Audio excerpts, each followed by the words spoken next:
नमस्कार, मैं हूं आशुतोष। आप देख रहे हैं टेलीकास्ट न्यूज। 2 अक्टूबर गांधी जयंती के दिन बिहार की राजनीति में एक नया अध्याय जुड़ गया।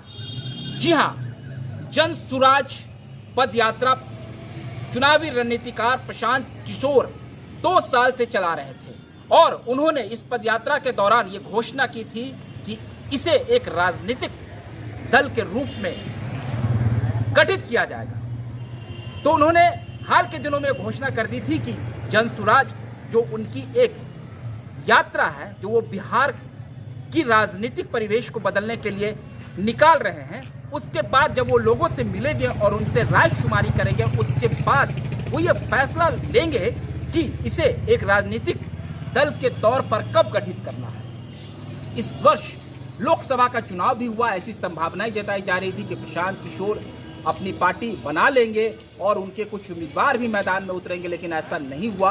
उन्होंने कोई हड़बड़ी नहीं की और उन्होंने ये घोषणा की थी कि 2 अक्टूबर गांधी जयंती के दिन एक खुला अधिवेशन होगा, लोगों की राय ली जाएगी और उसके बाद इसे पार्टी का शक्ल दे दिया जाएगा। तो अब जन सुराज एक राजनीतिक पार्टी बिहार की राजनीति में बन चुकी है। प्रशांत किशोर किसी परिचय के मोहताज नहीं है, राष्ट्रीय स्तर पर उनकी एक बड़ी पहचान है चुनावी रणनीतिकार के तौर पर। उन्होंने 2014 के लोकसभा चुनाव में प्रधानमंत्री नरेंद्र मोदी के लिए चुनावी रणनीति बनाई थी, कैंपेन किया था। उसके बाद फिर उन्होंने बिहार के मुख्यमंत्री नीतीश कुमार के लिए भी 2015 में विधानसभा चुनाव में रणनीति बनाई।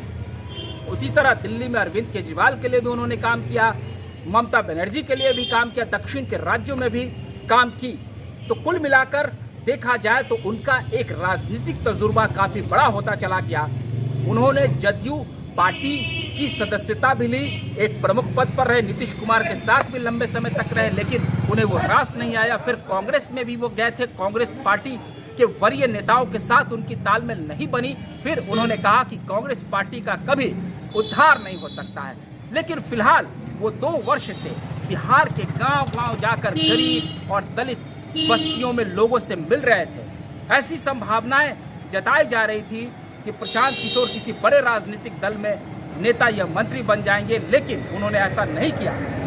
और वो कई बार खुले मंच पर भी ऐसा कहते थे कि मैं जब भी चाहूं तो एक विधायक, सांसद या कोई मंत्री बन सकता हूं, लेकिन मैं ऐसा नहीं करूंगा। मुझे बिहार का बदलाव चाहिए और मुझे बिहार को बदलना है।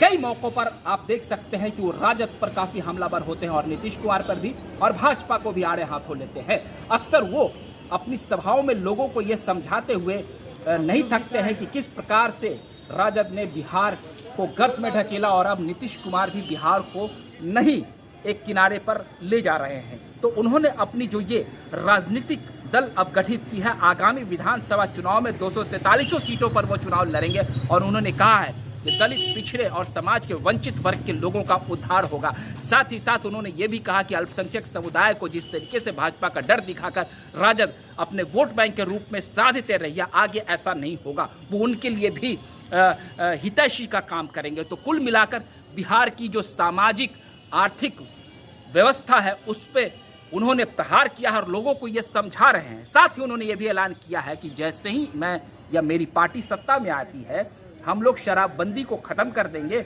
और उस पैसे से जो राजस्व का नुकसान हो रहा है उसे शिक्षा पर खर्च किया जाएगा। उन्होंने गरीबों से यह आह्वान किया है कि आपने कभी लालू प्रसाद यादव की पार्टी से पूछा है कि वो हमें जो शिक्षा का अधिकार है वो क्यों नहीं मिल रहा है। और नीतीश कुमार की राजनीतिक कार्यशैली पर सवाल उठाते हुए भी उन्होंने कई तंज कसे हैं। उन्होंने कहा है कि मानवता ही सबसे बड़ा धर्म है और हमारी पार्टी जो है उसका अक्षरशः पालन करेगी।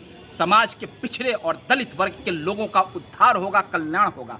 वो अपनी पार्टी में किसी भी हिटलर शाही से इनकार करते हैं और कहते हैं ये समावेशी विकास की पार्टी होगी। तो अब बिहार की राजनीति में एक नया अध्याय जुड़ गया है। इसे लेकर राजनीति बिहार की गर्म हो गई है। तमाम एनडीए से लेकर महागठबंधन के नेता प्रशांत किशोर पर हमलावर हैं और प्रशांत किशोर ये समझाने में लगे हैं कि आने वाला विधानसभा चुनाव वो फतेह करेंगे।